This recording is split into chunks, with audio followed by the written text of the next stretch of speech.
장원영님 같은 경우는 라인은 높음에도 불구하고 과한 느낌이 들지는 않는데 이것도 비율에 숨어 있습니다. 근데 어느 하나만 이렇게 막 튀는 게 아니라 전체 얼굴에서 얼마나 잘 이렇게 섞이느냐, 이게 굉장히 중요합니다. 눈을 크게 만드는 기술은 많거든요. 하지만 제가 항상 강조드리는 건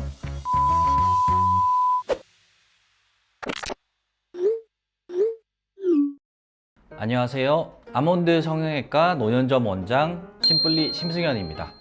상담실에서 환자분들과 마주 앉으면 많이 듣는 질문이 있습니다. 원장님, 제 눈은 얼마나 더 키울 수 있을까요?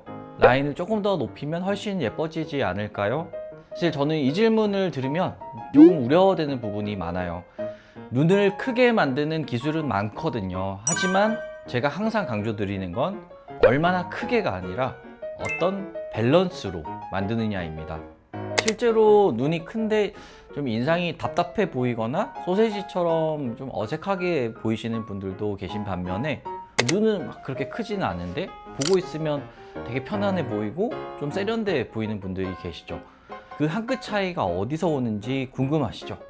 오늘은 그 조화로운 눈의 황금 밸런스에 대해서 완벽하게 정리해 드리겠습니다.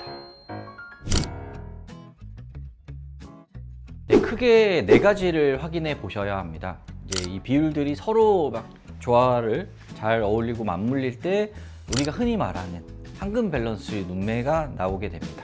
그럼 하나씩 짚어드리겠습니다. 첫 번째는 인상의 맑음을 결정하는 눈동자 노출 비율입니다. 라인 높이보다는 이제 핵심은 이 노출량이 되는데요. 검은 눈동자가 70에서 80% 정도 좀 시원하게 보일 때 우리는 인상이 또렷하다고 느낍니다. 반대로 눈동자가 가려져 있으면 쌍꺼풀 수술만 하게 되더라도 눈동자가 이렇게 걷어지면서 훨씬 커 보일 수가 있고, 눈 뜨는 힘도 좀 떨어지는 경우라면 쌍꺼풀과 동시에 눈매 교정을 같이 해서 커튼을 이렇게 걷어주듯이 훨씬 크고 선명한 눈매를 만들 수가 있습니다. 두 번째는 얼굴의 조화를 결정하는 가로 1대1대1 법칙입니다. 이제 양쪽 눈의 길이와 눈 사이의 거리가 비슷한 비율을 유지해야 시각적으로 가장 편안함을 느낍니다. 눈 사이가 너무 좁으면 이제 몰려 보여서 인상이 좀 강해 보일 수 있고, 반대로 또 너무 넓으면 좀 멍한 인상을 줄 수가 있습니다. 결국 중요한 건 내 얼굴 전체 폭 안에서 눈이 차지하는 크기를 이제 조화롭게 맞춰주는 겁니다. 앞트임도 단순히 길이를 늘리는 수술이 아니라 이 밸런스를 찾아가는 과정이어야 합니다. 세 번째는 눈꼬리 각도와 거리의 상관관계입니다. 우리 눈은 뒷꼬리가 약 5도 정도로 살짝 이렇게 올라간 상태가 가장 세련돼 보이게 됩니다. 특히 이제 눈 사이가 좁은데 눈꼬리까지 막 가파르게 올라가 있으면 인상이 굉장히 날카로워 보일 수 있습니다. 이럴 때는 저희 아몬드 성형외과에서 하는 라이너 트임을 통해서 각도를 이제 부드럽게 내려서 맞춰줘야 됩니다. 더 시원하면서도 선한 느낌을 주는 눈매, 그 핵심이 바로 이 각도의 밸런스입니다. 네 번째, 마지막은 라인과 전체적인 밸런스입니다. 라인은 단순한 높이가 아니라 앞, 중간, 바깥, 높이 차이가 핵심이고, 가장 이상적인 건 이제 앞보다 뒷부분이 살짝 더 높은 구조이고, 라인이 끝으로 갈수록 시원하게 뻗어 나가야 예쁜 라인이 됩니다. 앞이 너무 두껍게 되면 소세지 눈이 되고, 또 뒤가 너무 처지면 촌스러운 눈매로 보일 수 있습니다. 자, 결국 이 포인트들의 핵심은 전체적인 조화, 즉 밸런스입니다. 어느 하나만 이렇게 막 튀는 게 아니라 전체 얼굴에서 얼마나 잘 이렇게 섞이느냐, 이게 굉장히 중요합니다.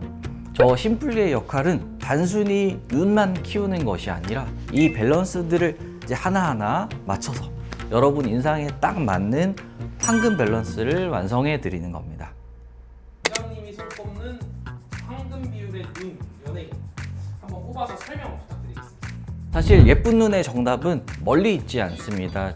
제가 평소 눈 비율이 정말 완벽하고 예쁘다고 생각하는 연예인 분들 딱 두 분만 꼽아서 설명을 해드리겠습니다. 첫 번째는 장원영 님입니다. 좀 이제 화려하거나 아웃라인을 선호하시는 분들이 원하는 연예인으로 많이들 꼽으시는데요. 장원영 님 같은 경우는 라인은 높음에도 불구하고 과한 느낌이 들지는 않는데 이것도 비율에 숨어 있습니다.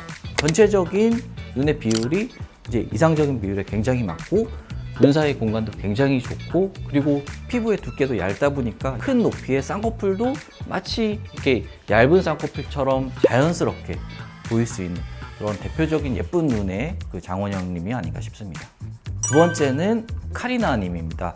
카리나님은 이제 장원영님과는 다르게 라인 자체는 굉장히 좀 얇은 인아웃의 느낌을 가지고 있는데요.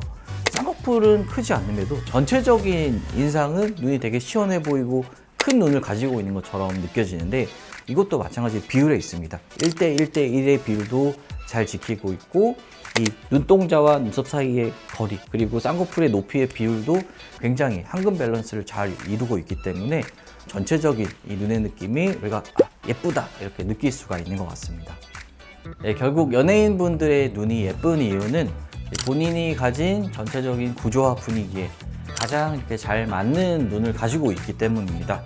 저 심플리의 역할은 여러분이 가져오신 사진 속 느낌을 살리되 여러분의 눈 조건에 맞춰서 그 황금 비율을 직접 설계해 드리겠습니다. 네, 성형은 누군가의 눈을 그대로 복제하는 게 아닙니다. 내 얼굴 안에서 가장 빛날 수 있는 나만의 황금 밸런스를 찾아내는 과정이죠. 그 최적의 조합, 저 심플리 심승현이 상담실에서 같이 고민해 드리겠습니다. 네, 오늘 영상이 도움이 되셨다면 구독과 좋아요 부탁드리고요. 또 내 눈 비율이 궁금하다면 댓글로 편하게 남겨주시면 됩니다. 지금까지 아몬드 성형외과 노년점 심플리 심승현이었습니다. 감사합니다.